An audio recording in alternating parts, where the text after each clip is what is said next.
Good afternoon everybody, and a very warm welcome to Mildenhall District. And my name's Susanna and I live with trains, and it's been a very long time since I last said that.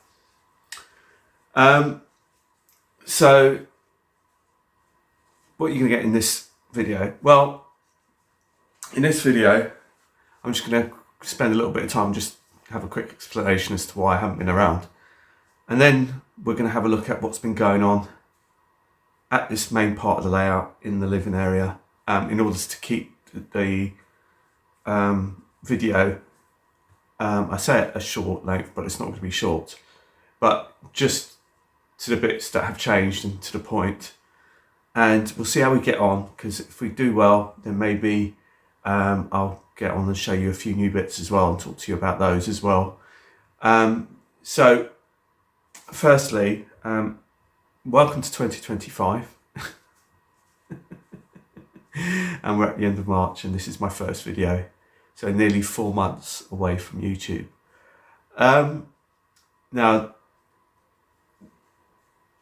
the reason being is it's not because I've lost interest, not by any stretch of imagination, because as you're about to find out, the layout has grown and expanded, and so it's not a case of idle thumbs and not doing anything and couldn't be bothered and just walked away, and it's not really like that at all. It's just, I just went away from YouTube, and I just kind of got to a point where I just stopped, and I was quite happy to do some modelling on my own. One of the biggest things that I find with YouTube is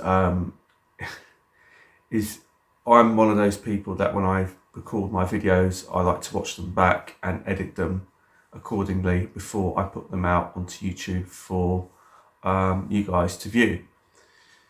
And anyone who does these kind of videos knows how long it takes to get through it all and do it all. And you know sooner if you finish the video and then you start touching something else up, in terms of like whether you're just adding more bits or changing something, and all of a sudden that video that you've just put up becomes outdated. And so I've been quite happy just to sort of get on with it.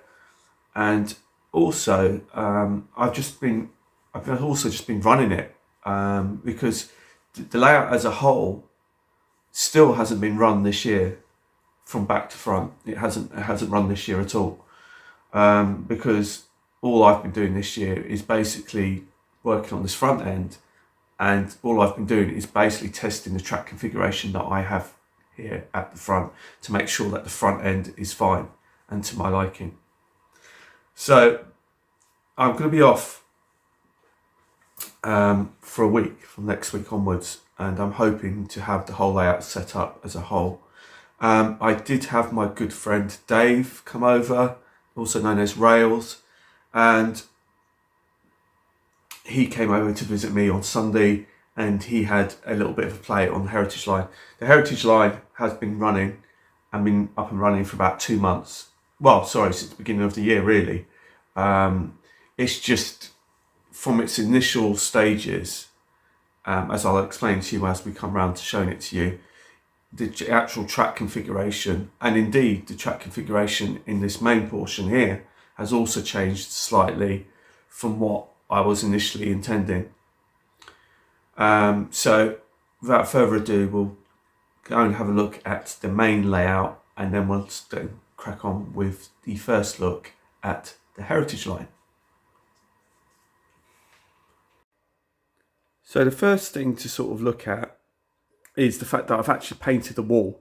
I did say, for those of you who remember far back, that this wall was originally white, and I was going to paint it because there was marks in it and it needed painting. So I've decided to paint it blue to match the rest of the room and to actually match the rest of the layout. Here is Chaston Road Station. It's not finished. It's not too far off finished, but it is still unfinished. So we've got some fencing, we've got some seating. The seating is from Pico. The fencing, I've been experimenting with making my own. And this is purely because fencing is so expensive now that I've decided to make my own, and it saves me a huge amount of money. In fact, this whole station has cost me less than £10, really. The most expensive part of this station is actually these seats. The actual seats themselves were cost £10, and I think it's £10 for the pack, but you get quite a lot of them.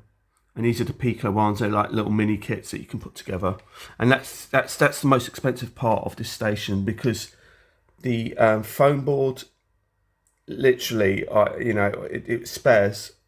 This one here is was the one that came from the other side at Mildenhall Riverside. So I've reused that, repurposed it, and all the rest of it.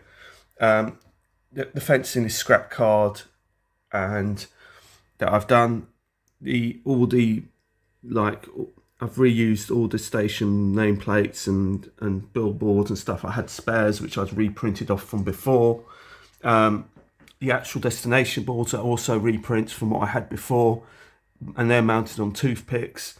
And this is just literally just a 2-platform building. Now, it is requiring a footbridge, and we'll get onto those footbridges shortly. But that is pretty much what we have at Chaston Road at the moment. So you've got this bypass line, and then you've got the 2 main lines up and down. So that's what you've got there. And as you can also probably tell, I don't know if I showed you this, but I've actually got rid of the tunnel that comes from this end that used to be here. So now it's just a straight run all the way through.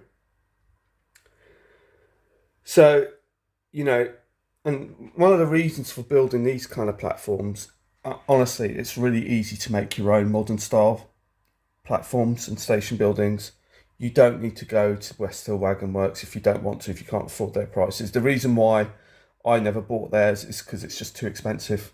I think I mentioned it before. The amount of kits that I would have needed to build the size of stations that I needed, it would have cost me a fortune. And so doing it this way, it costs literally next to nothing, really. It really is. You can do this whole station.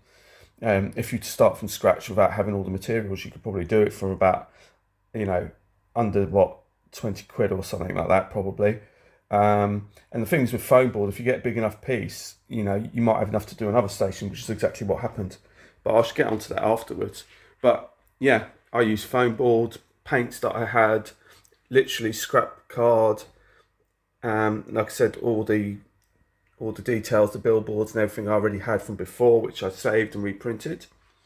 As you come around here, like I said, we've got the Mainline connection to the Heritage Line, but I'm not going to go there just yet, because we'll do that separately. And then if I come out here, this has changed quite a lot, as you can see. If I do it like that, you could probably tilt you can see how many tracks that there are. This is Bob, my Network Rail Class 101. Bob's the driver. He's actually sitting at the front. He's down over here. He's at this end. I don't know if you can see him, but yeah, he's sort of, there you go, look, there he is. And he's been doing a lot of testing for me. He's been going up and down the Heritage Line on numerous times, also on the main line, to test out this area. So, like I said, before we go to the Heritage Line, I just thought I'd show you that this was going to be the container yard, this little sort of grey landing strip, as it were. But as it turns out, I wasn't happy with it. So I've decided to get rid of the container yard for now. And we're just going to have a regular yard. And so if I just quickly go through it, these 2 are the Heritage Lines. These 2 are the up and down mains. And then that's the reception line for goods. And then you've got these 3 tracks here for the yard.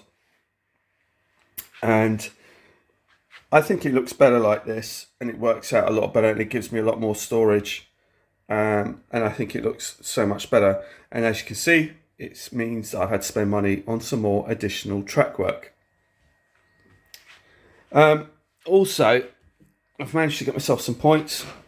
Now these ones, they're quite tight, But I don't mind, because essentially I'm not expecting to have anything big come on these. The whole point is that the 66, for example, or a 70 or whatever it is, the big freight train that comes into the yard will come in on this line here. So there's no need for these tight kind of points for it to use. The whole point of these are just for the wagons and for the Class 08 shunter, really. And that's mainly what it's for. Also, as you can see, like I said, I've sort of done the fascia board as well along here. I've also added, I don't know if I showed you, but I've sort of planted the UP 7, I think it is, panel up there. And then when you come along here, what I've now done is, like I said I was going to do, is I've shunted everything forward. So we've now got the main line, but what I've done here is that this becomes a bypass line. I did say that Mildenhall Riverside is going to be downgraded, and it has, but I still like it like this. I absolutely love it like this. Actually, it's a cute little platform. It's only about 3 foot long. And like I said, this is incredibly cheap to make, absolutely cheap as chips. So, and it's just very quick. You can knock this up in literally in an hour or two, honestly. It really is that simple to make. And so this is where like the DMUs will go onto this inner loop because it's tighter. And then the freight trains can go past it round the back. And so this has been brought up. So we've now lost the other platform, which we'll get onto because that's where the heritage line is. And then we come down here, and one of the things that I have done here is I've actually lit up, I can't remember which one it is now. Let me see if I can find it. There you go. I've now lit up that building there, which I hadn't lit up before, so that's now got lighting on it. So that's one of the additional things that I've done. This centre section is essentially more or less the same, apart from it isn't. It looks the same, but there are some subtle changes along here. Firstly, let me just get my tripod out of the way. As you can see, I've now concrete sleepered all of this track all the way around. So this whole main line, this is the last bit of mainline track, this bit here on the front end of the layout. The only reason why I've kind of left it at that is because it works well, and I didn't really want to lift it all up, and it just worked out better like that. So I've just lifted it, and so I've just left it as it is. And also what I've done is I've also pushed this out. So we've now got some room, which we didn't have, because before, I don't know if you remember, but this fence needs to be right up against here, and you couldn't do anything with it. So now what's happened is that you can now get round with a lorry, and the lorry can get round and offload round the back. So there is that option to do that. Now there is a bit of greenery missing between there, and that's because I can't reach it. So the next time the layout goes that way, when I take it apart, which will be next week, I'll move it forward. Then I'll get to finishing this bit here. But as for now, I couldn't quite get to finish it, which is why it's still looking in that state at the moment, where there's that bare patch. And that is the main line covered. So if you just kind of have a look at that, you can sort of see from a distance what it's like. And then if I just try and take you around again, you can sort of see what it's like over there before we get onto the heritage line. And this is what I've been doing the last 3 months.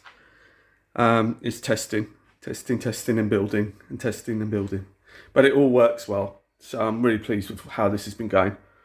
So I've been testing numerous trains, Bobos, Cocos, small trains, big trains.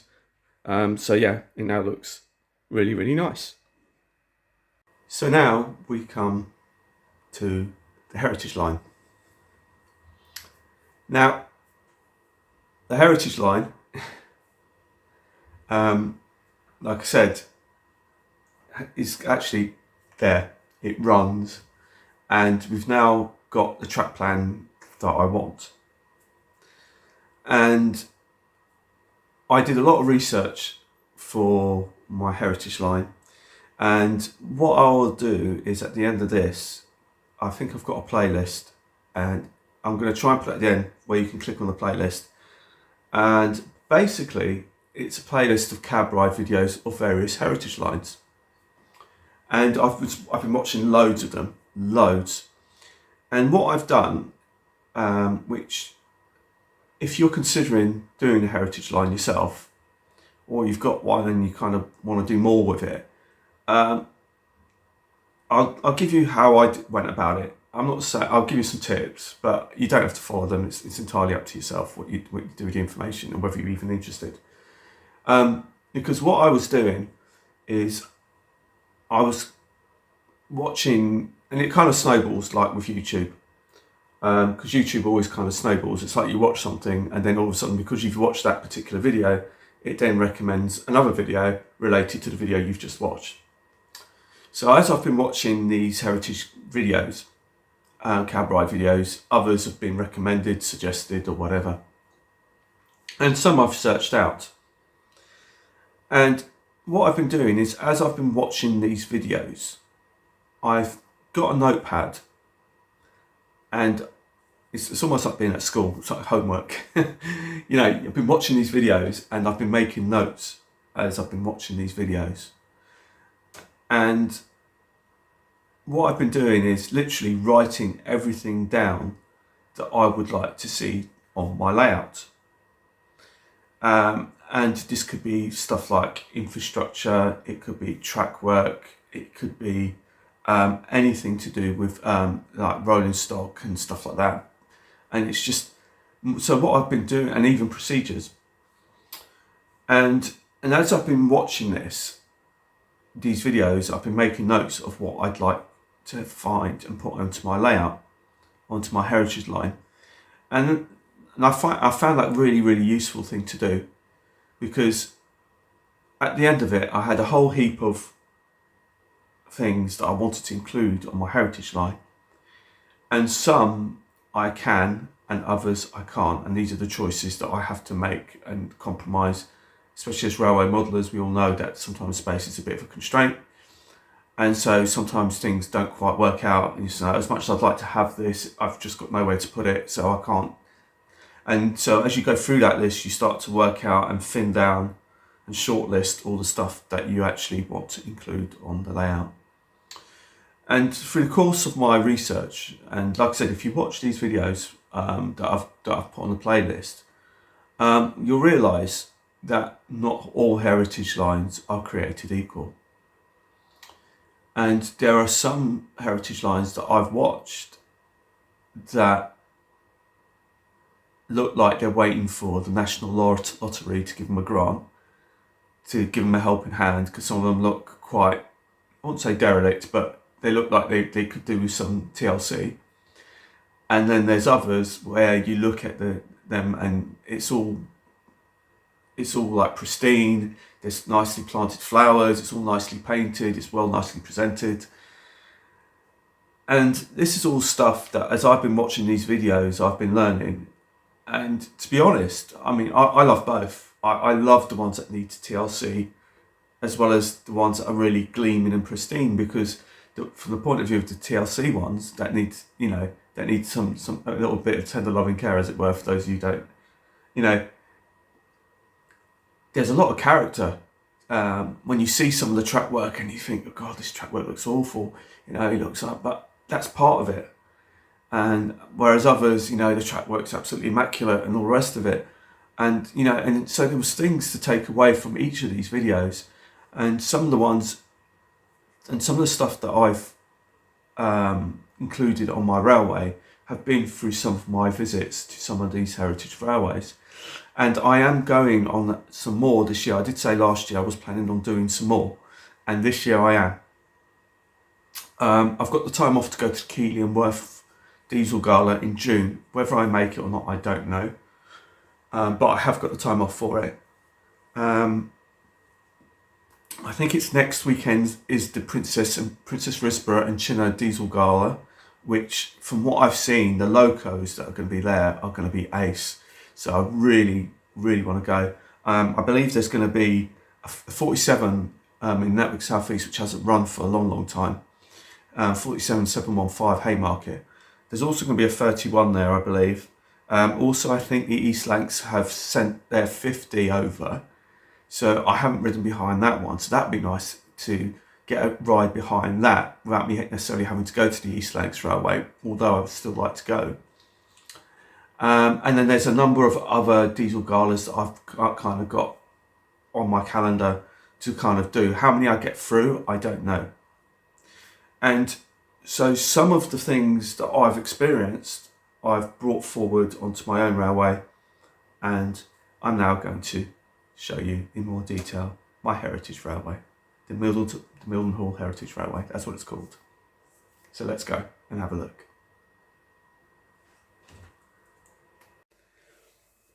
So welcome to the Mildenhall Heritage Railway, and it all starts here at Chaston Road.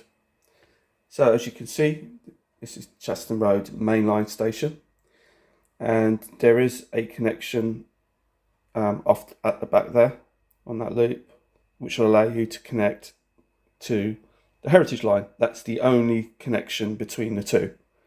So there's a Mainline connection to the Heritage Line connection, and that connection is just over there. And the idea is, as I haven't developed this area, as you can see, but the idea is that there'll probably be like a walkway, a short walk from there to get to this station over here. And as you can see, I've also added some back scenes, which I'm really, really pleased about.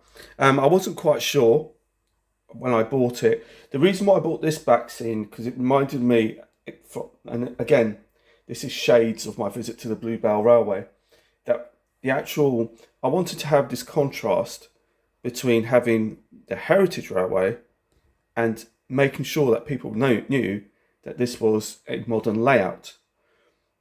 And what I mean is like if I'd had just like a standard blue back scene or something, and I had some heritage locos or whatever, people may think that I'm still modelling the period of like the 1960s or the 70s or whatever. So there needed to be that contrast of like modern buildings in the background to make sure that people kind of got the idea that this was a heritage railway.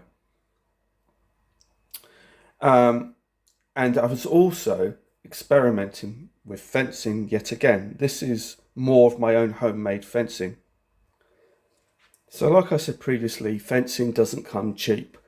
And I've been experimenting with making my own fencing yet again. Now, I have to say, my dear friend Tony over at Tony Northeastern has a lot to answer for, because I've had to go through a lot of ink and a lot of scribing to make my fencing. And I've been experimenting. These are fences that I've been making myself. Now, I made this a little while ago, ages ago. And this is my own homemade, and these are literally individual pieces of card, and you can see that they're mounted on two long strips, one there, and they're all at different heights and different sizes like you would get as a real fence.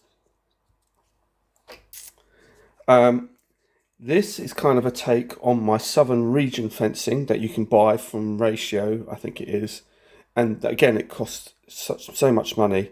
But as you can see, all you needed to do is scribe some lines. These are roughly the same lines as the proper ones from Ratio, and basically you could just do it yourself, and it will cost you next to nothing. You know, you buy a whole sheet of card for about £3 or £4, and you can make as much fencing as you like for literally £3.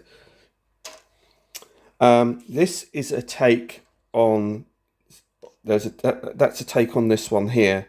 So if you really kind of didn't want to kind of do the whole kind of like individual ones, which I think this one probably does look better, but this one's a lot quicker. And that's what's over there, which I'll show you in a jiffy. And then there's also this one, which I've made previously, which was over at the back end. And again, this is scribing, just all it is card with a pen, scribing the lines to get the panels that you want, and it's really, really effective, and it's really cheap. The downside is it's very tedious, very boring, and can take quite a long time, depending on how much you need to do. But I think you can agree, the results of these fences they all have their merits. You know, I think they all come out really, really well, And this is like making it yourself, and it's next to nothing to make, as opposed to spending ridiculous amount of money on ratio fencing. Now this one here, this green one, is also a take on the fencing from, I think it's ratio. Again, I think it's ratio wheels. But this one's actually got 2 lines going across instead of 3, which is what those ones are, because this one I didn't realise. I made a mistake on this one.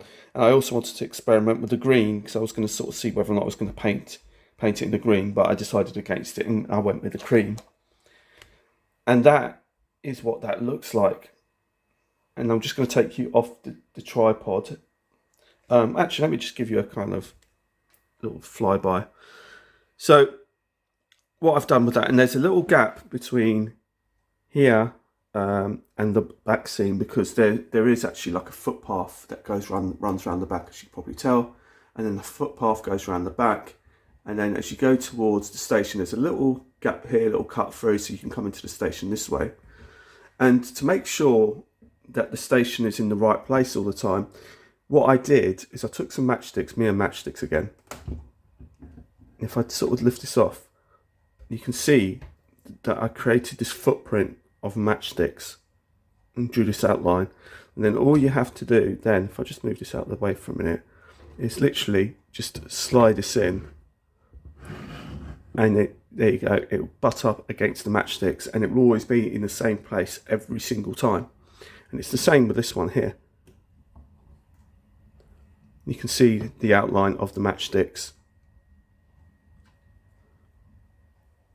And I think it's just such a great way, and also I've done the same here, as you can see, to make sure that the footpath doesn't encroach onto, there you go, that's there. And so then therefore, you know, the station's always going to be in its right place. So I've decided to put this one here, this station here. The next bit is, how do you work a street scene into this quite narrow space? So the idea is, you've got the car park here, you've got my homemade fencing, which is, as you can see, it's this styly. And you can see how effective it is on this long reach. And I've got these trees, and these trees I bought actually from Hobbycraft, 2 packs. You get 8 trees for £10. And now, like I said, this isn't finished yet, as you can see, but the idea is that essentially, when you look at it like that, it looks like the road goes behind the trees and behind the fence. That's the idea. And that the road is supposed to carry on round the back between the fence and the building over there. So that's kind of the idea, that's the purpose of it. So it's kind of trying to disguise that kind of, because there's nowhere for it to go otherwise, and it doesn't make sense. So this is a way of it making sense. Then we kind of got the bus stops here. We're going to have a little roadwork scene over there. And you've got this. Now, I got this from Shed Ring Models a while back, and I wanted to incorporate it on the layout. And this is about the only place where I can incorporate it, and it's absolutely wonderful, this. I'll show it to you because I'll take it out of the packet.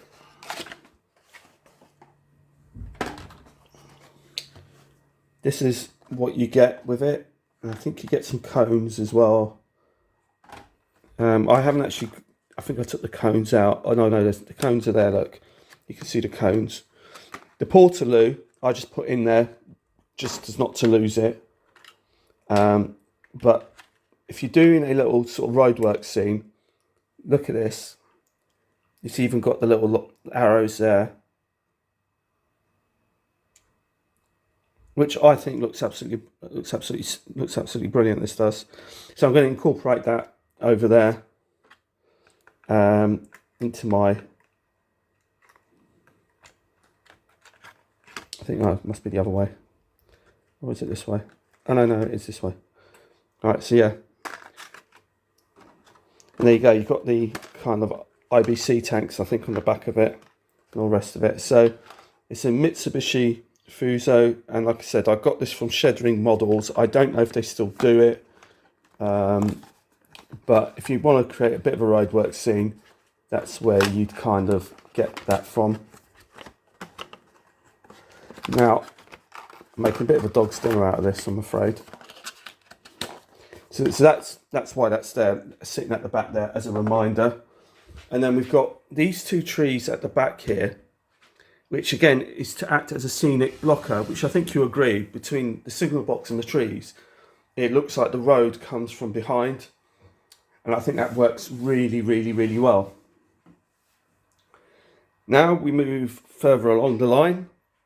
And here, oh, I should say, hang on a minute, that the track plan along here is from the Epping and Ongar Railway of sorts. Because when I went to the Epping and Ongar Railway, I really loved the idea of being on the platform and watching the loco disconnect, going down to the buffer and run around the train to hook up onto the other end, which is what I've tried to create here. So, like I said, these are kind of things like that I've taken from my visits to various places, and I've kind of really, really looked at this.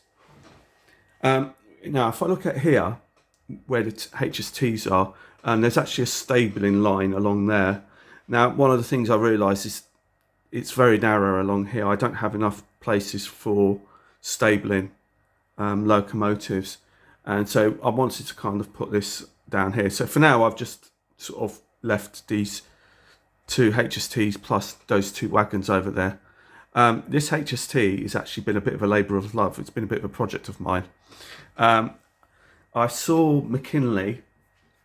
I don't know what her name is.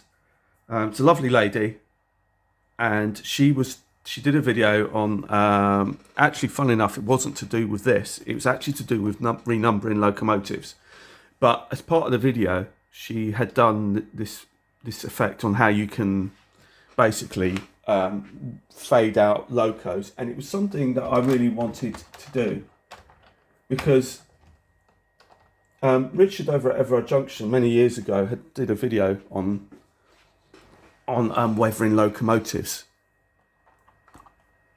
and then when I can't remember her name for life for me, but she's, like I said, she's done a cracking job on a 25, a blue 25, and I sort of took her up on it because I thought to myself, I want to have a go.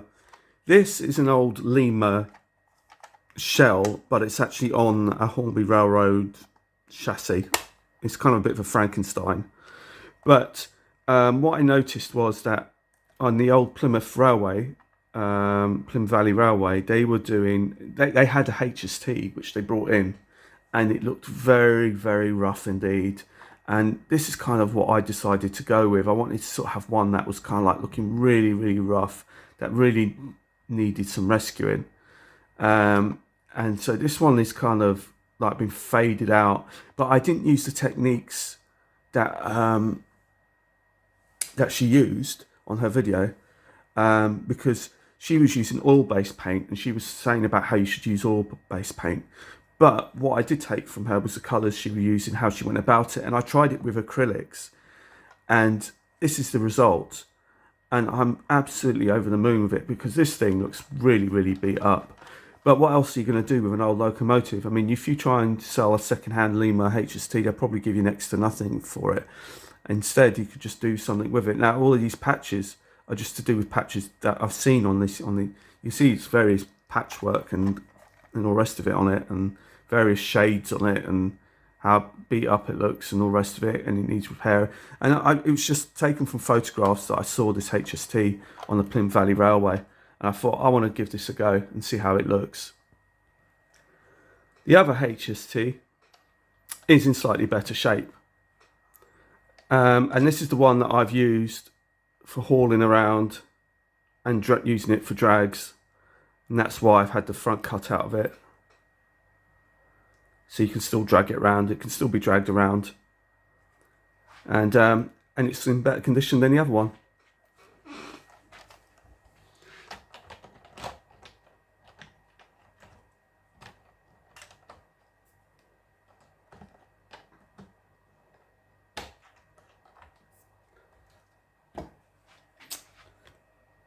Right, so as we move along, The idea is that this digger is not going to be here. This is just actually at the moment just a placeholder, kind of a bit like where the lamp is at the moment. So it hasn't actually, I haven't really sort of done, as you can see, there is some landscaping and stuff done. Let me just put that over there. Now the idea is that this bit of the back seam will actually come further round and actually wrap around on this middle section here, and will probably end about there. So there'll be another little section to try and just hide it a bit more, and that will come up to here, and it will join up here at the join between this part of the layout and this part of the layout. And as you can see, that's where the stabling point is for, I mean, like I said, I don't have to have these here, but like I said, when you go to heritage railways, you always see like rolling stock in various stages, either of decay or repair or whatever you want to call it, and they're just parked up in sidings until the time comes that they either get scrapped or they get restored. Now, the whole point of the heritage line is to make it seem like it's not part of the main layout. So once it leaves Chaston Road and comes on its way, it's now no longer part of the main railway. And if I just show you the back end, hang on a minute. Right, you're now off the tripod, so it might be a bit shaky, but I'm going to do it like this because it is awkward, to be fair. But if you can see it, you can see that the heritage line runs along the back like that. And the idea is it's supposed to be secluded. So I wanted to include a passing loop, and like, my apologies that you can't really see into it. But as you can see, it comes, and you can see that there's some landscaping and stuff like that. There's a short passing loop. Now this passing loop will take up to 3 coaches. So unfortunately, my long trains will go straight through. They won't come through here. They won't stop in passing because they won't fit. But it's just one of those compromises I had to make. And further down, there's a bridge, which is what I wanted to include. At this end, you can sort of see slightly better how it works. Now the idea is I wanted to have a single line, heritage line, but I also, originally when I did this, it was just literally a single line all the way through, but I realised that because I've got a single platform at Cheston Road, that there's no way of the trains passing by each other, which is why I had to include this passing loop, which I really liked. But like I said, I couldn't accommodate a full train, because otherwise, if I did, it almost becomes like the heritage line becomes like a double track, which I don't want. This is Mildenhall Station, and as you can see, it is at another various stage of construction. Again, I'm waiting till next week when I'm off to be able to pull the layout forward to work on this back end again, and then I can really develop this even further. This is Oakworth Station on the Keilingworth Railway, and that's going to be the new station here for Mildenhall. So when I'm off the week, I am going to actually make headway on this end here, and also possibly get a back scene for this as well to make it look more presentable and make it look. The whole idea is like I said, you're supposed to get the feeling that you're not part. It's not part of the main layout. It's something you're now somewhere totally different. Right, so now I can come out a bit. Now on this space, we have this little unit here, and so this little unit used to be essentially where the short-lived sort of nuclear flask sort of terminal piece was. There was a little module that I used to have that was plugged in here. I don't know if any of you remember that. So that kind of is where this space is taken up. But I wanted to include some features, and one of the features I desperately wanted to include was a level crossing, which is what we have here. I also managed to get this little crossing gate, I think it is, or hut from Syncraft, which I'm going to take off the name on it. I'm going to put Mildenhall on it. And I saw this one and I thought it fit perfectly over here. These are also some low relief buildings. Excuse the shadows. These are also Bachmann Syncraft. Then we've got the engine shed, which is a Hornby one, a GWR one. And I also wanted to include a sort of like a little yard for the diesels or for any locos really. It's just somewhere just to put them. So you had to find somewhere for it, which is why they've been included here. There's kind of like a little yard office and a little yard here. And then there's a little farm area here. And this little concert hut I made. I'd already had this from previously from when it was at the back end of the layout. And this is made out of hot chocolate tin, basically. You've also got something else I wanted to include, this fence in here, because the idea is I wanted to have a footpath that runs along so people can walk along along the line side. Like you get on some of these I've seen some like in Devon or somewhere, I can't remember if it's Devon, somewhere around there where the people could just go walking along and walk along the line side. Here it's at its narrowest point because we have the sink here. So it goes behind the sink. So as you can see, look, it's just really, really narrow. But it's enough for the train. Comes around here.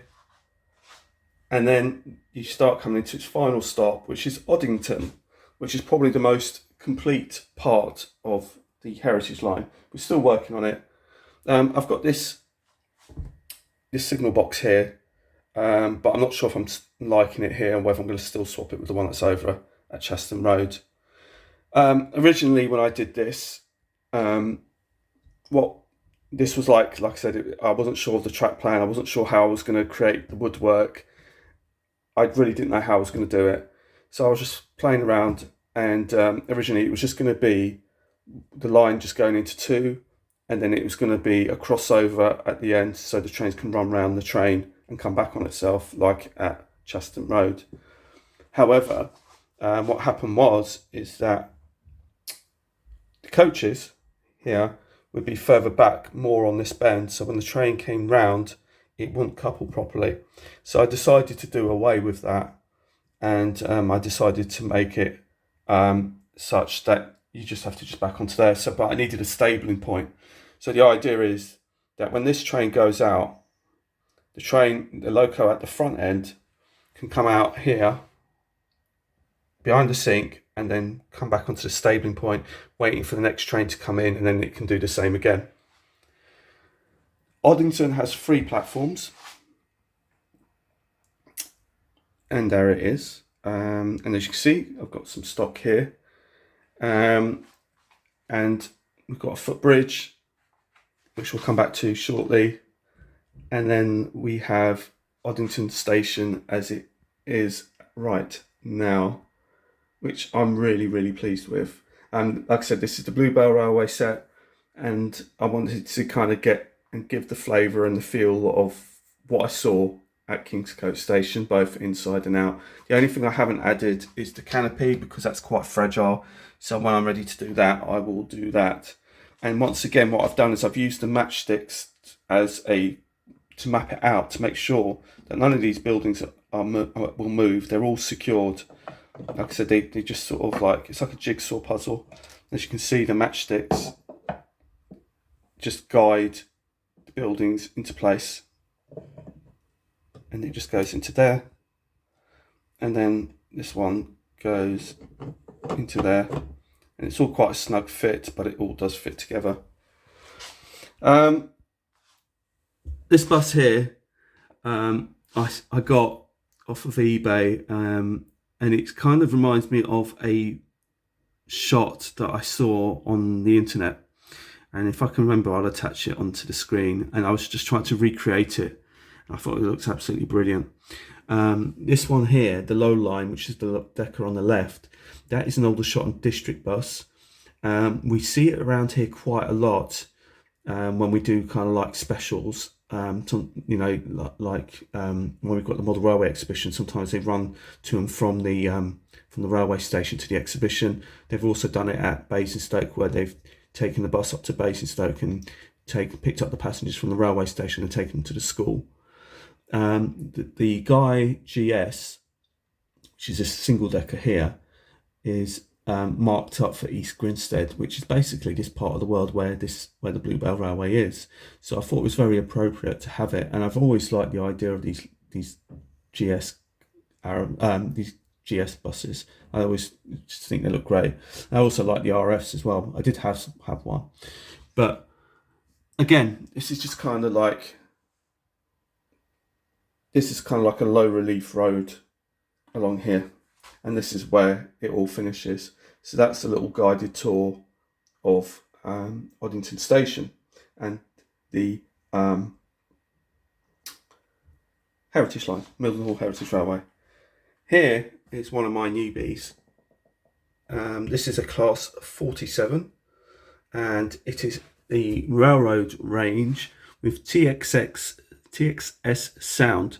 I wanted to try the sound to see what it sounded like, and I was really kind of impressed with it. I did have some issues. What I did is I actually did a trade-in for it, and so I traded some stuff in that wasn't working properly, or just I didn't use, and just got rid of it, got shot of it.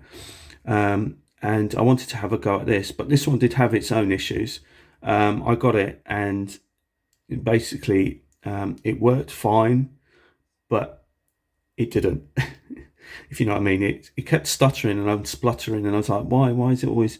It turns out that one of the wipers was on the pickups wasn't attached properly to the to make connection with the wheels, and that's why it was like that. But now it seems to be running really well. So that's sound fitted. The class 121 behind it is sound fitted. The 101 behind that is factory fitted sound, and that sounds awesome. It's one of my favourite DMUs. And then behind here is my 205 thumper, which is one of the whole reasons for me doing the Heritage Line. And that ironically hasn't got any sound. And I'm planning on putting some sound into that, but I just haven't got round to it. And here is my 33, which doesn't have sound either, but like I said, we'll get round to it. Now, I did say I was going to make a unit, and here it is. So this is my heritage style kitchen unit for my cooking facilities, as it were. And it's, like I said, it's just been painted and built in a kind of heritage kind of style, and basically the Heritage Line sits on top. So none of this Heritage Line is actually attached to this at all, not at all. And it's kind of secured in because it kind of sits in behind and locked in by the unit here. It just locks it in and stops it from sort of moving that way. Also, as you can see, there's joins along here, and there's a join there. So it's all in modules. So this is something else. It's like once I finally decided on what the track plan was going to be and that I was happy with it, I then had to work out how I was going to do it. I couldn't just lay the track on top of the baseboard. So I've ended up having to separate it all. So from here to here is one module. From there to there is another module. From there all the way to there is another module, and then from here to here is another module, and all they're doing is just literally sitting on top of the worktop. They're not screwed in or anything.